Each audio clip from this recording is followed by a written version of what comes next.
வருக வணக்கம்.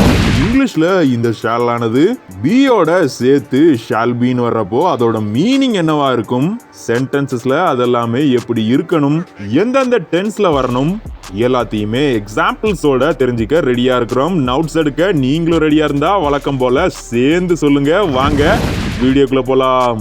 முதல்ல இந்த ஷால் ஆனது நாம ஏற்கனவே போன வீடியோல பார்த்த மாதிரி சென்டென்சஸ்ல வர்றப்போ அதோட மீனிங் ஒரு ஆக்ஷன் ஆனது இனிமே ஃபியூச்சர்ல நடக்கும் அல்லது நடந்தே தீரும் அப்படின்னு சாதாரணமாவோ அல்லது கன்ஃபார்மாவோ ஃபியூச்சர்ல இனிமே நடக்க போற ஆக்ஷனை ரெண்டு விதமான மீனிங்ல குறிப்பிடுவோம்னு பார்த்திருந்தோம்.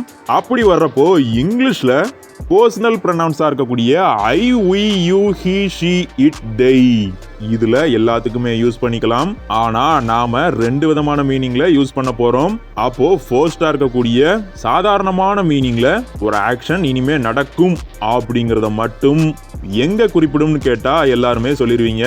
இந்த ஐக்கும் விக்கும் யூஸ் பண்றப்போ சாதாரணமா ஒரு ஆக்ஷன் இனிமே நடக்கும்ங்கிறதையும், மீதி இருக்கக்கூடிய இந்த யூ, ஹி, ஷி, இட், தே எல்லாத்துக்குமே யூஸ் பண்றப்போ அதேதான் கன்ஃபார்மா ஒரு ஆக்ஷன் நடந்தே தீரும் அப்படிங்கிறதையும் குறிப்பிடும். லைட்டா ஒரு சில எக்ஸாம்பிள்ஸும் பார்த்துட்டு இதோட பி எப்படி சேர்த்து யூஸ் பண்றதுங்கிறதையும் அடுத்தடுத்து பார்க்க ஆரம்பிக்கலாம். We shall send the post. He shall complete the task. இது ரெண்டுத்திலையுமே ஷால் தான் யூஸ் பண்ணியிருக்கிறோம். ஆனா we ஆனது ஃபர்ஸ்ட் பர்சன்ஸ்ல வர்றதுனால சரியா சொல்லிட்டீங்க. We shall send the post.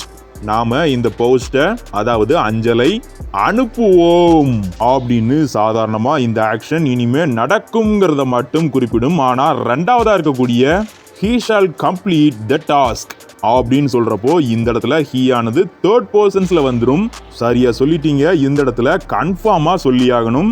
அப்போ அவன் டாஸ்கை கம்ப்ளீட் பண்ணுவான், முடிப்பான்னு சாதாரணமா சொல்லாம முடித்து விடுவான், இந்த ஆக்ஷன் நடந்து விடும் அப்படின்னு கன்ஃபார்மா சொல்லிக்கலாம். இப்படிதான் ரெண்டு வகையான மீனிங்ல இந்த ஷால் ஆனது மாத்தி மாத்தி யூஸ் பண்ணிக்கிறோம். அடுத்ததா இந்த ஷாலோட பியும் சேர்ந்து வர்றப்போ அதோட மீனிங் என்னவா இருக்குங்கிறத அடுத்தடுத்து பார்க்க ஆரம்பிக்கலாம். முதல்ல பீனால எல்லாருமே சொல்லிடுவீங்க be careful, be ready, be aware of that. இந்த மாதிரிலாம் இப்படி இரு அப்படி இருன்னு சொல்றதுக்காக இரு அப்படிங்கிற ஒரே மீனிங்ல மட்டும் இந்த பியை யூஸ் பண்ணுவோம். இந்த இரு அப்படிங்கிற மீனிங்ல வரக்கூடிய பியும் இந்த ஷாலோட சேர்த்து வர்றப்போ அதே தான் சாதாரணமா ஷால் ஆனது இனிமே ஒரு ஆக்ஷன் ஆனது நடக்கும் அல்லது நடந்தே தீரும்ங்கிறத குறிப்பிடும்.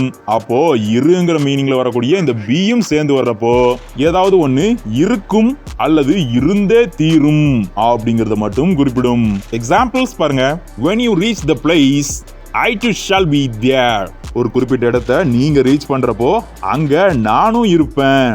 ஷால் பிளஸ் பீன்னு வர்றதுனால இருக்கும் அல்லது இருந்தே தீருங்கிற மீனிங்ல ரெண்டு விதமா மாத்தி மாத்தி யூஸ் பண்ணலாம். இந்த ஐ ஆனது அதேதான் ஃபர்ஸ்ட் பர்சன்ல வர்றதுனால சாதாரணமா இருக்குங்கிற மீனிங்ல மட்டும் குறிப்பிடணும்.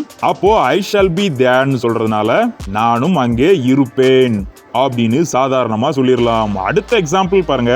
It shall be the truth. இதுதான் உண்மையாக இருந்தே தீரும் அப்படின்னு கன்ஃபார்மா சொல்லணுமான்னு கேட்டா நீங்களே சொல்லிடுவீங்க.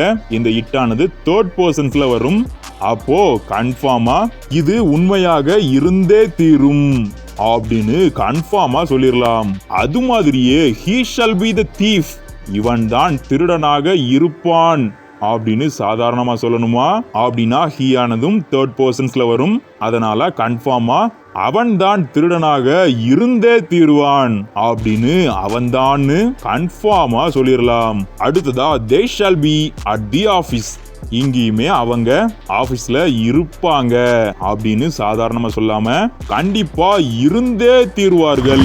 அப்போ at this time they shall be in the office அப்படின்னு சொல்றப்போ இந்நேரம் அவங்க ஆபீஸ்ல தான் இருந்தே தீருவார்கள், கண்டிப்பா இருப்பாங்க அப்படின்னு கன்ஃபார்மா சொல்றது. இப்படிதான் இந்த shall beயும் எப்படி shall ஆனது ஒரு ஆக்ஷன் நடக்கும் அல்லது நடந்தே தீரும்னு சொன்னதோ அது மாதிரியே இருக்கும் அல்லது இருந்தே தீரும் அப்படிங்கறத குறிப்பிடும். இது ஒருவேளை நெகட்டிவ்ல வந்தாலும் shall not beன்னு யூஸ் பண்றப்போ if he says that shall not be wrong, அவர் சொல்றாருன்னா அது தவறாக இருக்கவே இருக்காது.